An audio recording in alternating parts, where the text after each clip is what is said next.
It's hard to describe exactly why something is successful, I think a lot of times. There's some intangible things, but I think us being honest with ourselves and genuine about the product that we produce. At some point with Knockaround, it was this idea where you've taken the initial risk to start the thing, but to take another risk, basically double down, that's the scariest part.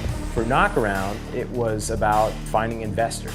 What the investors symbolized was support, and a support team and a support system saying, we believe in you, you do have a good idea, and Knockaround could be something big and something really awesome. And so I realized, like, if I really want this to be a big brand and to grow the company, I'm gonna need knockaround.com. So we looked into it.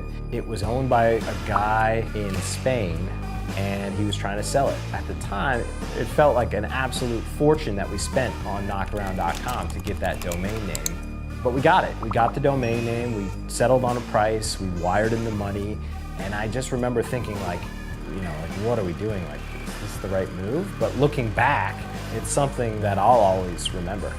None of us had any experience doing anything e-com related. Everybody just did whatever it took to get a job done. Of course, anytime you hear startup and you get a little nervous and you think, oh gosh. But as time went on, I realized, like, this company is gonna make it.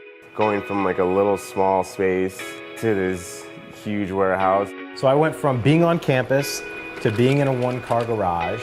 From there, we moved to a tiny little shared warehouse space in National City.